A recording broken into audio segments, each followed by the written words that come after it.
So we were talking still about the Washington administration, and we were talking about Washington's dealings with foreign policy. And among the many issues that he had to deal with was, of course, that where Washington had a bit more of a challenge in that he was, this is the first presidential administration, so he was not basing his decisions off of what had been done in the past.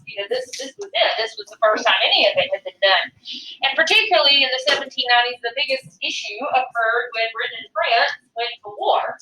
And so what issue or what question was Washington confronted with when Britain and France went to war? Yep. Who to support? Who do we support, or does the United States support anybody? Keeping in mind, that doesn't necessarily mean are we going to get involved in it like actually by fighting, but whose side are we going to say we will be on? And what was Washington, sorry, we already have that much. What was the Washington solution to that? Yes? Neutrality, saying we are going to be neutral. We're not going to take a side. And remember, that was important for a handful of reasons. The big one is that became another one of Washington's precedents. Another way that he's going to set the standard and set the sort of tone, and that becomes the sort of the crux of American foreign policy for a long, long, long time is neutrality. We're the great neutral. And try to stay out of things in Europe. Obviously, that doesn't hold true forever, but it holds true for quite a long time. And as we're going to see starting today, presidents follow Washington, or they're trying to do that. They're trying to uphold that neutrality. But saying that and doing that are completely, different things. Can be a whole lot harder to do.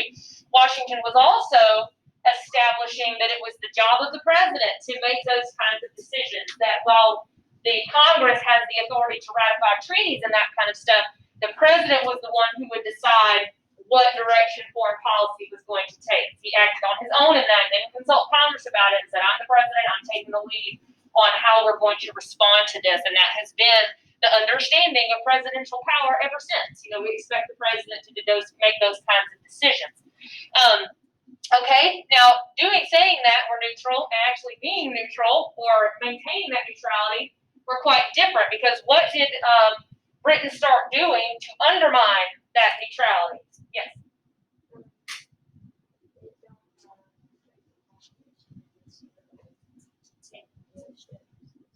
Good. Seizing ships. Main thing is seizing ships. And we're going to keep seeing that over and over again. Sometimes it's going to be Britain. Sometimes it's going to be France. Sometimes it'll be both of them.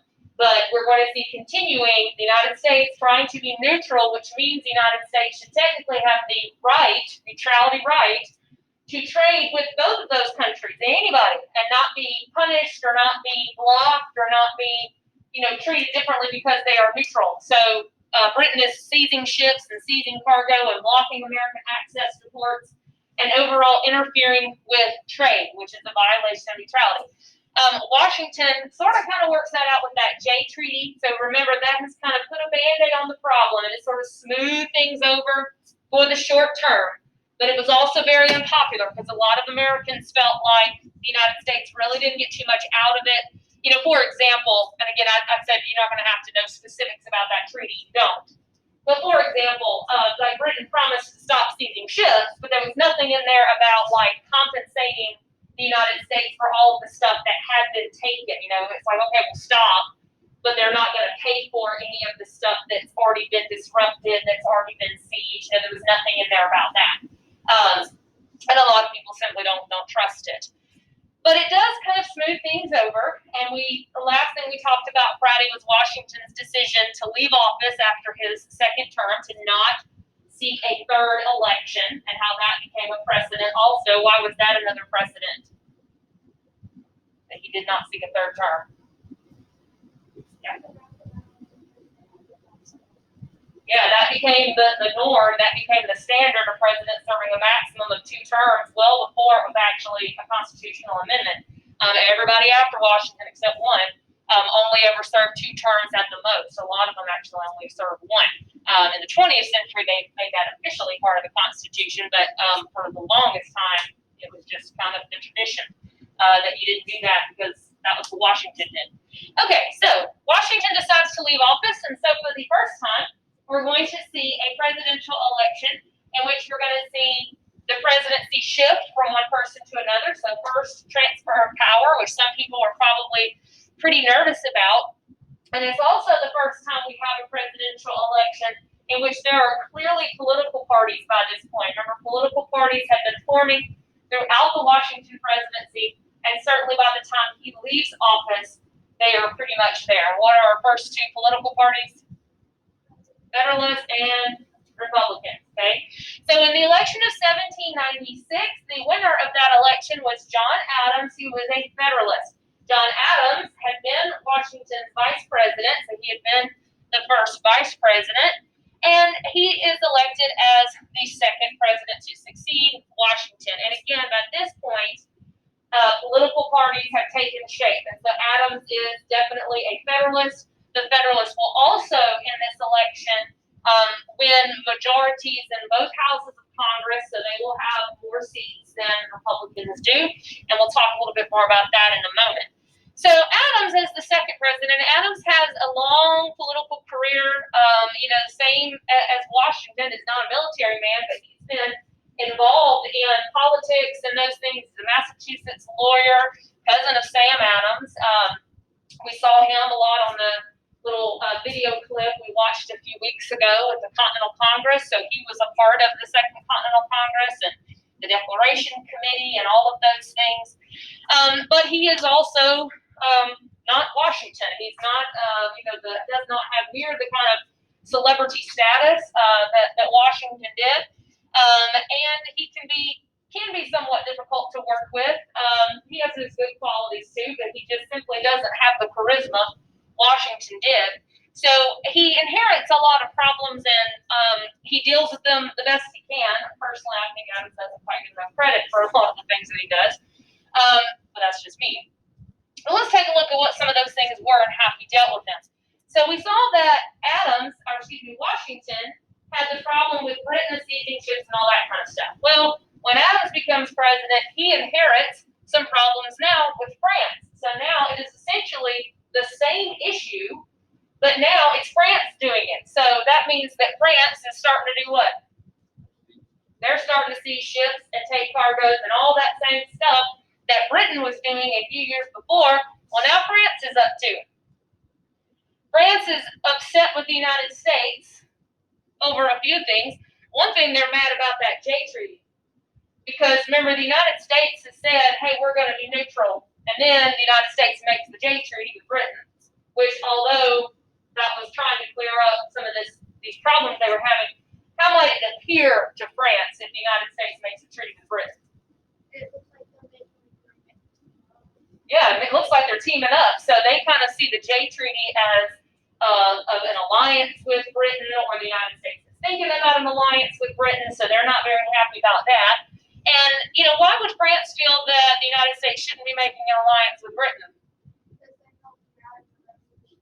Yeah, some people in the French government are still arguing that the United States owes France. The United States is still bound to France, and that the alliance that was made back in the 1770s or 80s, that still holds, and that the United States is bound to take France's side and all that kind of stuff. So France is not too happy with the United States over that Jay Treaty and over their neutrality. So now they are seizing ships, seizing cargoes, and all of that. Just like Washington, Adams doesn't want to go to war over this, even though some people might have thought that it was necessary, and people might have thought that it was warranted. Adams, like Washington, doesn't want to actually fight over it. And so he tries to work it out with diplomacy the same way that Washington had done. Washington sent over John Jay to negotiate a treaty. Well, Adams kind of does the same thing. He sends over 3 people, a commission, 3 representatives. He sends them over to France to try to talk, to try to work out an agreement, see if we can't fix this some other kind of way. But whereas when Washington did this and sent over John Jay to work out something, it all worked out reasonably well, and that you ended up with a treaty. Well, when Adams does it, not that it had anything to do with Adams, but it blows up into a big scandal and blows up into a big mess, because when he sends over these representatives to France, when these 3 guys, these 3 Americans get there, they're supposed to meet with the French foreign minister, kind of like our counterpart to the Secretary of State. They're supposed to meet with this guy. When they arrive at the meeting place, wherever it was they were supposed to negotiate with him, he isn't there. He sent these 3 other agents in his place. And they say to these American agents, if you want to talk to so-and-so, his name's Talleyrand, you didn't know that, but that's the name. You want to talk to him if you want these negotiations to proceed, you've got to pay up. Basically, they demand a bribe. So when these Americans get there, the negotiations don't happen the way that they think. They're told they got to pay up, that the United States has to pay money, pay a bribe, in order to negotiate. What do you think those Americans thought of that? No way, we're not doing that. They're outraged, they're insulted. Adams is outraged and insulted. How dare France do such a thing? We've come over here trying to negotiate, trying to make a deal, and you're wanting money passed under the table. And it's all very secretive and shady and all this kind of stuff. Now, this kind of thing, this sort of passing money under the table and bribes and secrets and behind closed doors kind of stuff off the record, that was pretty common in European diplomacy. That was something that a lot of European and diplomats might have just done. They might have looked the other way. But to the United States, this was extremely corrupt and insulting, and the whole thing was insulting. The United States already feels like they're not being respected, that they're not being treated like a real nation, that no one, Britain and France, everybody don't seem to care what they think. And then this just adds to that. This whole incident that we've just described gets called by American newspapers the XYZ affair. So the XYZ affair was that whole incident with the 3 representatives and the demand for a bribe. The whole shady 3 people showing up to say, hey, you can't negotiate with so-and-so until you pay. It gets called the XYZ affair because we never knew the names of the 3 French agents that were sent to demand the bribe, the ones that showed up to ask for the money. They didn't know their names, they didn't know who they were, and so the American newspapers just started referring to them as agents X, Y, and Z, because they didn't know their names. So that's why it gets called the XYZ affair. So this attempt at diplomacy blows up into this great big scandal. And American newspapers calling it the XYZ affair, and how dare France do this? This is a slap in the face, and all these sorts of things. As I said, the 3 American commissioners were disgusted by it. Adams was disgusted by it. Do you think they're going to pay? Certainly not. Adams is going to recall these 3 representatives, and so they leave France and come back to the United States, certainly without any kind of deal being made. So without any kind of deal, this eventually results in fighting. When negotiations break down and there is no sight or no deal in sight, when both sides are not going to talk to each other after this, that leads to actual fighting between the United States and France. And what becomes or results in an undeclared naval war between the United States and France for about 2 years. Now, what does that mean if it's undeclared? Yeah, the United States never officially declared war on France.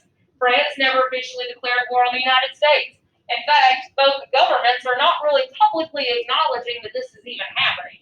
But yeah, there is fighting taking place. What does that mean if it's a naval war? It's on the water, it's on the sea. So you're not talking about land invasions, there's no armies invading either country. It's all on the Atlantic.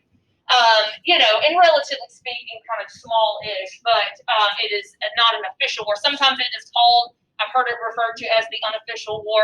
Sometimes you might even hear it or read it called the quasi-war. Quasi meaning like sort of, kind of, because they're fighting, but no one has officially declared war on anybody else. This goes on for about 2 years, like I said, and it actually contributes greatly to Adams's unpopularity. Very ironic to me that, in my personal opinion, people were all upset about the XYZ affair, but then when war breaks out afterwards, people are not very happy about that. And Adams gets a lot of criticism for it. So as this war kind of goes on, and it just seems to have no end in sight, for a while, because neither side, neither the United States nor France, is even really admitting that it's happening, much less trying to work it out. And that causes Adams to lose a lot of support. People see him as not having an answer. People see him as not being strong enough to end it. not wanting to see some kind of an action taken and nothing's being done.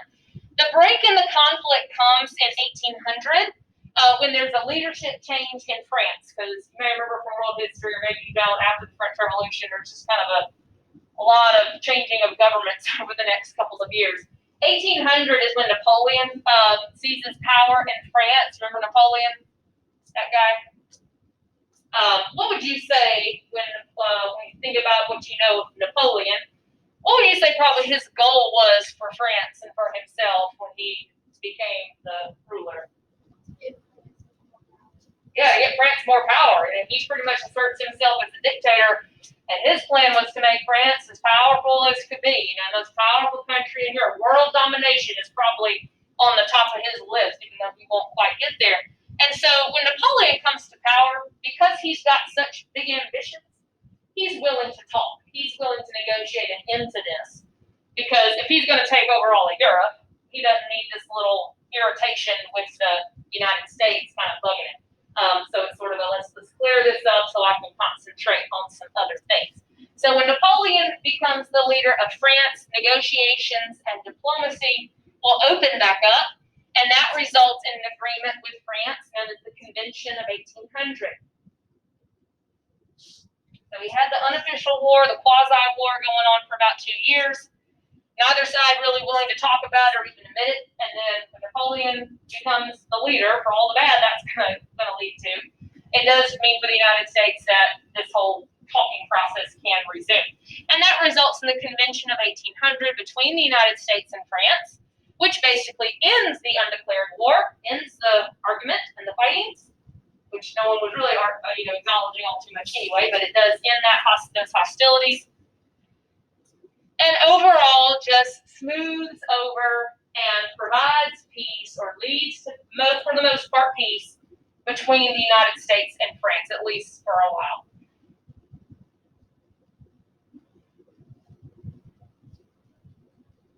So it does smooth things over, kind of wraps up some of those loose ends.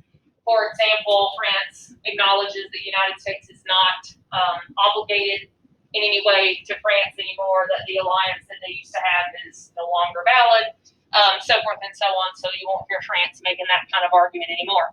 So this does clear things up, and the relationship with France is actually going to be pretty good for the next couple of years. Unfortunately for Adams, this comes a little bit too late for him. As I said, the undeclared naval war led Adams to be quite unpopular and to be seen as unable to deal with this, unable to come to a resolution. He's able to come to a resolution, but unfortunately a little bit too late. The year 1800 is also an election year.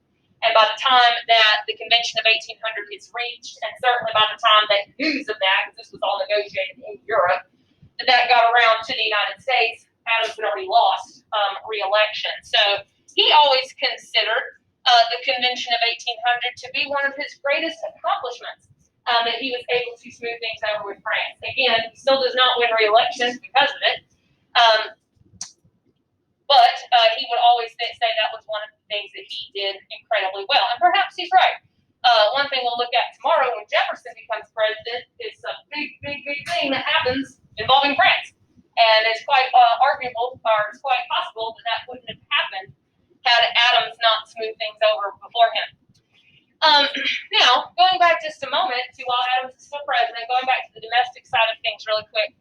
As I said, Adams, this is the first presidential administration in which he truly had distinctive political parties. That was clear and no arguing about it, that political parties existed and you were either one or the other by that point. And so that leads to what we call partisan politics. We look at that word partisan. Some of you may know this word. But if you don't, you should know it because you hear it all the time. It gets used all the time. Partisan, look at the first part of it. What does that look like? Part or party, okay? Partisan, if something is partisan, that means that it's divided amongst political parties. It means that political parties disagree about it. So when people say, oh, this is a really partisan issue, that means that one political party feels real strong one way and one political party feels really strong the other way. They've got opposite opinions about something. What would it mean to say something is nonpartisan? Yeah, they're agreeing. Some people today talk about, this is a nonpartisan measure, or we need bipartisan support for this, that means they need, or that political parties are working together. The partisan means that they're not. So since we have clearly Federalists and Republicans by this time, what we're going to start to see happen in the 1790s, essentially kind of party warfare. They're out to get each other. And they are doing things to hurt each other when, that's always happening, whether that's writing things about each other, publishing things about each other in the newspaper.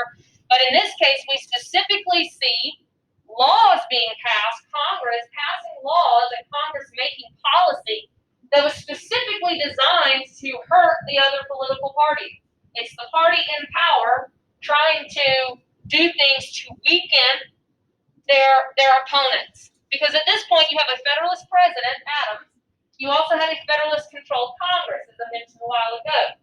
If the Federalists control both houses of Congress, meaning they have majorities in both houses of Congress, they can get their agenda through. They've got the votes to get through the kind of policies and to get through the kind of programs that they want. Republicans might not like it, but they don't have the votes to block it at this time. And so they're pretty much going to get their way. And so as well as passing laws and policies that have to do with, the way they think finances ought to work and the way they think taxes ought to work and all this sort of stuff, they are also going to be passing two specific laws that were designed really for no other purpose than to hurt the Republicans, to try to shut the Republicans up, to try to weaken them, try to make them go away. It wasn't so much about anything else other than damaging their opponents. First of these is a law called the Alien Act. And these aliens, we don't mean space aliens, what might that refer to? Immigrants, foreigners, okay? Well, the Alien Act did, and it's really more important that you understand how it hurts Republicans than anything else, but basically it made it take a lot longer to become a citizen. It deals with the whole immigration process, really more specifically the naturalization process, the process of becoming a citizen. It made that take a lot longer, which Congress has authority over this. Congress is one of the ones that pass laws about immigration and naturalization. That's in their authority. So the enumerated power, actually. But anyway, this Alien Act made it take a lot longer. And it made it something from I think it was 7 years, like you had to live in the United States for 7 years before you could gain citizenship. This made it something like 14. So it made it take a lot longer. Well, on the surface, that may not look like it has anything to do with Republicans. It's just changing the naturalization process, and they have the authority to do that. But here's the thing. People that were just immigrating to the United States, people that were newer citizens, which party do you think they were more likely to identify with? They're more likely to be Republican. Those are people who are more likely to be less wealthy. Immigrants are probably not going to be super wealthy bankers coming over to start their big business in America. They're probably small farmers. They're probably moving out to rural areas. That's certainly not true of all of them, but it's far more likely. So those are people that once they became citizens, they were far more likely to support the Republican Party. And if you make it take longer, twice as long, for those people to become citizens, then that hurts the Republican Party. That's potential voters that they're now not going to get to take advantage of or have the use of for quite some time. Because if you're not a citizen, you can't do what? You can't vote. So it's taking those people a lot longer to gain voting rights, if at all, and therefore that damages the Republican base. Because the Federalists saw the Republican base is growing and growing and growing, and they didn't want that. So that Alien Act made it take longer, thus taking votes away from the Republican Party. The second, and probably the more alarming one, this always makes people go, well, how in the world can they do that? It's something called the Sedition Act. Oftentimes, you will actually see these laws grouped together. They are oftentimes just referred to as the Alien and Sedition Acts. They are two completely different things, but they have that common purpose of trying to hurt the Republicans. This one just does it in a bit more of a nefarious way. Sedition, Sedition Act basically, in a way, says this. This tried to outlaw any kind of talk, any kind of rhetoric against the government. Basically made it illegal to say anything critical of the Congress, say anything critical of what the government was doing, say anything critical of their policy. It would label that speech as sedition. And sedition means speech that is borderline treasonous, like advocating overthrowing the government, stuff like that could be considered sedition. So that's pretty clear as to how that was designed to hurt the Republicans. How is that supposed to hurt them? But no. Yeah, this means that it would basically be illegal for them. They could go to jail for saying that they disagreed with President Adams and they disagreed with what the Federalist controlled Congress was doing and that sort of thing. Yeah. Did they?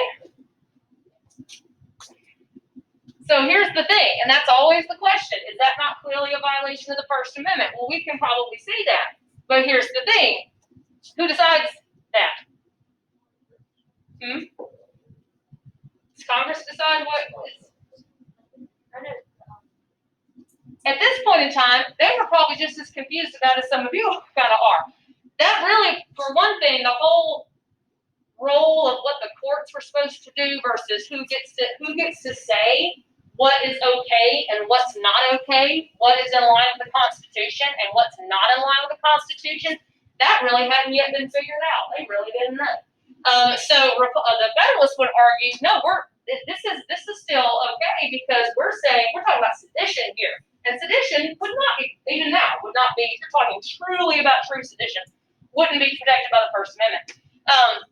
But again, that's all still up in the air. But secondly, even if it wasn't, even if it was clear that the courts should intervene here and block this, the courts are full of Federalists. The courts were mostly Federalists on them. They were not going to take any action against this kind of a thing.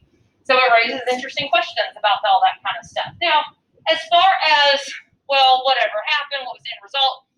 Several Republicans do get arrested. There are some that do serve some jail time, but, not too much beyond that.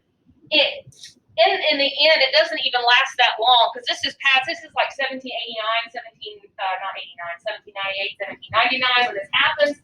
1800 is going to be an election year. The Republicans are going to win the presidency. They're going to win both houses of Congress. They're going to be able to overturn all this stuff and do away with it within about 2 years. So it's not all that long they're going to have to put up with it.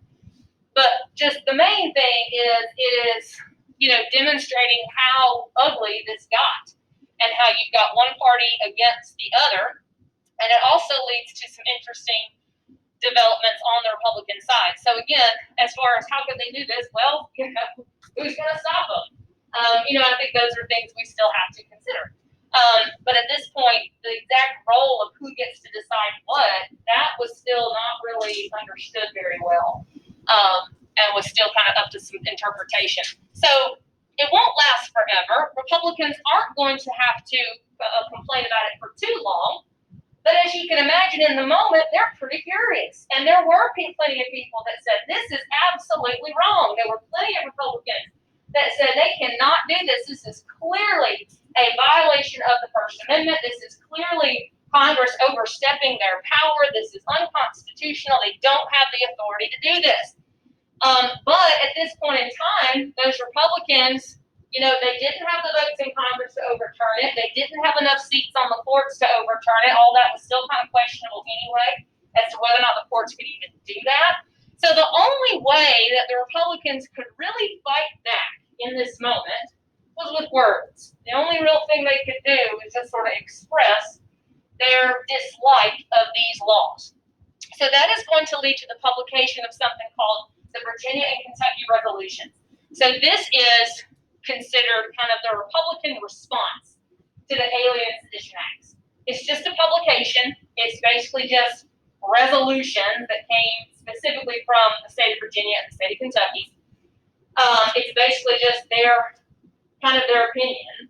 That they're just saying here's their response that they will publish. So Republicans get together and just sort of talk about it and say, we think this is wrong, we're outraged by it, blah, blah, blah, and they publish it, which is what you did these days. So in these Virginia and Kentucky resolutions, which, by the way, they were written by, again, this is Republicans, some of the most prominent ones, like, for example, James Madison is one of the authors of these Virginia and Kentucky resolutions, as well as, and Jefferson. So Madison and Jefferson are the kind of the brains behind this, the big Republicans at the time.